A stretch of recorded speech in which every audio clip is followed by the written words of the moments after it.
والصلاة والسلام على عباده الذين اصطفى أما بعد فأعوذ بالله من الشيطان الرجيم بسم الله الرحمن الرحيم أفبعذابنا يستعجلون أفرأيت إن متعناهم سنين ثم جاءهم ما كانوا يوعدون ما أغنى عنهم ما كانوا يمتعون صدق اللہ العظیم وصدق رسولہ الکریم رب اشرح لی صدری ویسر لی امری واحلل عقدۃ من لسانی یفقہوا قولی اللہم ارنا الحق حقا وارزقنا اتباعہ وارنا الباطل باطلا وارزقنا اجتنابہ اللہم الہمنا رشدنا وعذنا من شرور انفسنا آمین یا رب العالمین اللہم صلی علی محمد وعلی آل محمد وبارک وسلم۔ سورۃ الشعراء جو 19ویں پارے کے تقریباً نصف سے آگے ہم چلے گئے ہیں اس کا مطالعہ کر رہے ہیں۔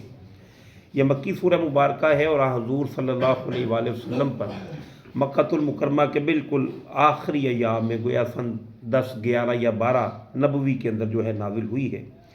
مشرکین مکہ حضور صلی اللہ علیہ وآلہ وسلم کی دعوت حق کو 10، 11 برس سے سن رہے ہیں اور اب ایک ری ایکشن ہے کہ جو ان کے ہاں پیدا ہو گیا۔ پہلے تو وہ مذاق کرتے تھے معاذ اللہ، اب اس سے آگے بڑھ کر حضور صلی اللہ علیہ وآلہ وسلم سے عذاب کا مطالبہ کر رہے تھے کہ ہم تو آپ ایمان نہیں لائیں گے، اگر آپ نے کوئی عذاب لانا ہے تو لے آئیے۔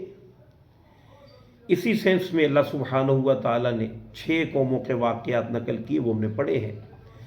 اس سے آگے آ کر اللہ سبحانہ و تعالیٰ ان سے ڈائریکٹ خطاب مکہ والوں سے کر رہے ہیں۔ افبعذابنا یستعجلون، کیا وہ ہمارا عذاب مانگ رہے ہیں جلدی جلدی؟ چاہیے تو یہ ہے کہ اللہ تعالیٰ سے خیر طلب کی جائے، سہولت طلب کی جائے، مغفرت طلب کی جائے، لیکن ان کی کیا عقل ماری گئی ہے کہ یہ عذاب طلب کر رہے ہیں۔ افرأیت ان متعناہم سنین، اب یہ گویا کہ ان کے ہاں یہ جو تکبر پیدا ہوا کہ وقت کے پیغمبر کے سامنے بھی سرکشی سے کھڑے ہیں اور عذاب بھی طلب کر رہے ہیں، تو یہ کہ کیوں پیدا ہوا یہ تکبر ان کے ہاں، وہ اللہ نے وجہ بیان فرمائی۔ اس وجہ سے تو کیا تم نے دیکھا کہ ہم نے انہیں سامان عیش دیا ہے چند برسوں تک، ان کی نسلیں جو ہیں وہ خوشحال تھیں، پہلے بھی چودھری تھے، بچے بھی چودھری، آگے مزید نسلیں جو ہیں وہ چودھریوں کی چلی ہیں، تو اس سے ان کے ذہن کے اندر ایک زوم پیدا ہو گیا کہ شاید اللہ کے بڑے وہ چہیتے ہیں جس کی وجہ سے دنیاوی سامان عیش و عشرت جو ہے وہ انہیں حاصل ہے۔ تو فرمایا یہ وہ فکر ہے کہ جس کی وجہ سے ان کے سامنے حقائق نہیں کھل رہے اور تکبر کی وجہ سے ان کی مت جو ہے وہ ماری گئی ہے۔ ما اغنا عنہم ما کانوا یمتعون، تو کام نہ آئے گا ان کے کچھ بھی وہ سامان عیش جس سے وہ متمتع ہو رہے ہیں۔ وما اہلکنا من قریۃ الا لہا منذرون، اور ہم نے کتنی ہی بستیوں کو تباہ کیا ہے مگر اس کے لیے تھے کہ خبردار کرنے والے، مگر تھے اس کے لیے خبردار کرنے والے، یعنی جتنی بھی اقوام اللہ نے تباہ کی ہیں ان میں پہلے اللہ نے اپنے نمائندے بھیجے ہیں، نمائندوں نے انہیں ہر چیز سے آگاہ کیا ہے۔ جب ساری چیزیں سمجھ میں آ جانے کے باوجود بھی انہوں نے رب تعالیٰ کی معصیت ہی کو اختیار کیے رکھا تو پھر اللہ کے عذاب کا شکار ہوئے ہیں۔ ایک دم اللہ تعالیٰ کسی پہ عذاب جو ہے، جو مصیبت ہے وہ نہیں ٹالتے۔ الا لہا منذرون وذکریٰ وما کنا ظالمین، یاد دہانی کے لیے اور ہم نہیں تھے کسی پر بھی ظلم کرنے والے۔ اب ان کا ایک مسئلہ یہ بھی تھا کہ اس قرآن کریم جیسے عظیم کلام کو معاذ اللہ کہتے تھے کہ یہ کہانت ہے، یہ کچھ اللہ معافی دے شیاطین ہیں کہ جو ان کو سکھاتے ہیں۔ بس ظاہر ہے کافر اپنی زبان سے جو چاہے لفظ نکال لے، جیسے آج ہمارے دور کے اندر بھی آپ نے دیکھا ہے کہ 2-4 سال پہلے سے کیا حضور صلی اللہ علیہ وآلہ وسلم کے خاکے بنا کر اخباروں میں شائع ہو رہے تھے۔ یہ وہ لوگ ہیں جو اللہ کی رحمت سے دور ہیں اور جن کی دنیا و آخرت کے اندر ذلت اللہ نے معین کر دی ہے، تو اس کے نتائج پھر یہ اسی طرح سے وہ بھگتیں گے۔ تو بہرحال یہ بھی کہتے تھے کہ یہ قرآن معاذ اللہ کسی کاہن کا، یہ کسی شیطان کا کلام ہے، تو اللہ نے اس کی نفی کی ہے۔ اللہ فرمایا وما تنزلت بہ الشیاطین، اس قرآن کو لے کر شیاطین نہیں اترے۔ اسی صورت کی ابتدا میں نہیں، پچھلے نشست میں ہم نے پڑھا تھا کہ اللہ نے فرمایا کہ اسے تو روح الامین لے کر اترے ہیں، جناب جبرائیل امین علی قلبی کا، نبی آپ کے قلب مبارک پر۔ تو اب ان کے عقیدے کی نفی کی کہ اس قرآن کو شیاطین لے کر نہیں اترے، وما ینبغی لہم، اور نہ ہی ان کی یہ حیثیت ہے، اس لائق ہے کہ اللہ اتنی بڑی نعمت انہیں عطا کرے، وہ اس کی گویا کہ حیثیت بھی نہیں ہے ان کی، اور وما یستطیعون، اور فرمایا نہ ہی وہ استطاعت پاتے ہیں کہ یہ کام کر سکیں، گویا کہ اس لائق ہی نہیں ہے۔ دوسرا اگر وہ کوشش کریں گی بھی تو ان کی حیثیت ہی نہیں ہے۔ جیسے مثال کے طور پہ کوئی شخص ہے، اس کے اندر صلاحیت 10 کلو وزن اٹھانے کی ہے، تو 50 کلو اس پر وہ رکھیں گے تو بیٹھ جائے گا، تو ان کی یہ حیثیت استطاعت ہی نہیں ہے کہ اللہ کے کلام کو وہ لیں اور لے کر آ جائیں، بلکہ یہ تو روح الامین لائے ہیں۔ انہم عن السمع لمعزولون، بلکہ ان کا معاملہ تو یہ ہے کہ وہ اس قرآن کے سننے سے ہی محروم کر دیے گئے ہیں۔ ظاہر ہے کہ اس کے بھی دو مفاہیم ہیں۔ ایک مفہوم تو ظاہری مفہوم ہے، کیا حضور صلی اللہ علیہ وآلہ وسلم جب ان کے سامنے قرآن پڑھتے ہیں تو ان کے دلوں میں داخل نہیں ہوتا، وگرنہ راستہ جو ہے ان کے سامنے واضح ہو جاتا، بین ہو جاتا۔ اور دوسرا مفہوم یہ بھی ہے کہ چونکہ آپ جانتے ہیں کہ جنات جو ہیں، شیاطین اصلا جنات ہی ہیں، جنات جو ہیں ان کا وجود فرشتوں سے زیادہ ملتا ہے، یہ ہواؤں میں اڑتے ہیں، تو جس طرح فرشتے آسمان سے لے کر نازل ہوتے تھے یہ بھی آسمانوں تک پہنچ جاتے ہیں، اور وہی کو سن کے کچھ نہ کچھ اس کے اندر تغیر اور تبدل جو ہے وہ تبدیل کرنا چاہتے تھے، ڈالنا چاہتے تھے، تو اللہ تعالیٰ نے ان سے بھی انہیں محروم کیا۔ اللہ تعالیٰ نے چوکیاں بنا دیں اور ان کے لیے راستوں کو روک دیا تاکہ وہی کے معاملے کو کسی درجے میں ڈسٹرب نہ کر سکیں، تو فرمایا کہ وہ تو سننے سے بھی محروم ہیں۔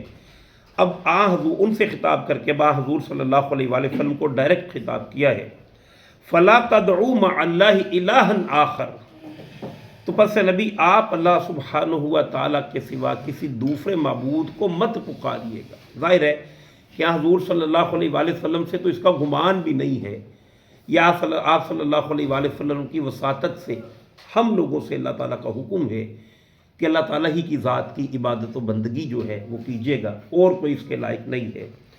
فَتَكُونَ مِنَ الْمُعَذَّبِينَ، اب یہ الفاظ کو سخت ہیں، فرمایا آپ بھی رب تعالیٰ کے سوا کسی اور کو نہ پکاریے گا ورنہ آپ بھی ہو جائیں گے عذاب پانے والوں میں سے۔ گویا یہ شرک جو ہے، کفر جو ہے، اللہ تعالیٰ کا عذاب اس پہ اتنا بھڑکتا ہے کہ حضور صلی اللہ علیہ وآلہ وسلم جو وجہ وجود کائنات ہیں، جن کی وجہ سے اللہ تعالیٰ نے یہ سارا سسٹم جو ہے وہ چلایا ہے، ان کو بھی فرما دیا کہ آپ اسی راستے پہ رہیے گا جو قرآن کا راستہ ہے۔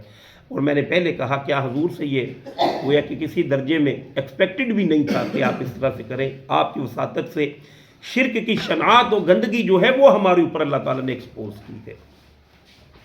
نمبر 2، وَأَنذِرْ عَشِيرَتَكَ الْأَقْرَبِينَ، اور خبردار کیجیے اپنے قریبی رشتہ داروں کو، یہ بھی دین کا بنیادی تقاضا ہے۔ حضرت سلیمان علیہ السلام، حضرت اسماعیل علیہ السلام کے ضمن میں بھی قرآن نے ایک جگہ پر بیان فرمایا ہے کہ اپنے گھر والوں کو نماز کا حکم دیجیے اور خود بھی اس پر ثابت قدم رہیے۔ ہمارا معاملہ یہ ہے کہ ہماری ہمدردیاں، ہماری محبتیں، ہمارا وقت جو ہے وہ دوستوں کے ہاں لگتا ہے، گھر والوں سے، فیملی سے دور لگتا ہے، رشتہ داروں سے اکثر و بیشتر لڑائیاں ہیں، بہن بھائیوں سے لڑائیاں ہیں۔ تو حضور صلی اللہ علیہ وآلہ وسلم کو جو تعلیم کی گئی ہے وہ یہ ہے کہ سب سے پہلے انسان کے سب سے پہلے تو اپنی ذات ہے، اسے سیدھے راستے پہ رکھنا، پھر اسے آگے بڑھ کر گھر والے جو ہیں۔ لہذا یہی بات ہے کہ حضور صلی اللہ علیہ وآلہ وسلم نے، آپ جانتے ہیں کہ جیسے ہی وحی کا آغاز ہوا اور خاص طور پر جب یہ آیات نازل ہوئیں، آپ نے اپنے پورے قبیلے کو اکٹھا کیا اور پورے قبیلے کو کھانے پہ انوائٹ کر کے اللہ کا پیغام جو ہے ان تک پہنچایا ہے۔ تو یہ ہماری ذمہ داری ہے۔ دیکھیے گھر کا سربراہ مرد ہے، اللہ نے فرمایا الرجال قوامون علی النساء، مرد عورتوں کے اوپر نگران ہے۔ گھر کے اندر خواتین کی حیثیت جو ہے وہ سیکنڈری اس اعتبار سے ہے کہ نگران مرد ہی ہے، اور اس کی وجہ بھی اللہ تعالیٰ نے بیان فرمائی ہے کہ وہ مہر دیتا بھی ہے اور عورت کے نان نفقے کا بھی اہتمام اسی کے ذمے ہے، لہذا وہ گھر کا سربراہ ہے۔ لہذا ہم جانتے ہیں ہم سب لوگ ہی اپنے گھر والوں کی جو کھانے پینے کی ضروریات ہیں، بنیادی ضروریات ہیں، ان کو پورا کرتے ہیں۔ اسی طرح جو روحانی ضروریات ہیں، دینی تعلیم، قرآن کریم سے آشنا کرنا اپنی اولاد کو، بیویوں کو، گھر کے اندر ایک مذہبی ماحول بنانا، ایک شرعی پردے کا اہتمام گھر کے اندر کروانا، یہ بھی اتنا ہی ضروری ہے جتنا کسی بیوی بچے کا نان نفقہ پورا کرنا. تو نان نفقے کی طرف ہماری توجہ ہے، لیکن اس طرف ہماری توجہ جو ہے وہ کم ہے، تو اس طرف بھی آگے ہمیں بڑھنا چاہیے. نمبر 2، وَخْفِضْ جَنَاحَكَ لِمَنِ اتَّبَعَكَ مِنَ الْمُؤْمِنِينَ. اور اے نبی، جو مومنین آپ کے پاس ہیں، جو دار اسلام کے اندر داخل ہوئے ہیں، آپ ان کے سامنے اپنے بازوؤں کو جھکا کر رکھیں. اللہ اکبر کبیرہ. سید المرسلین ہیں.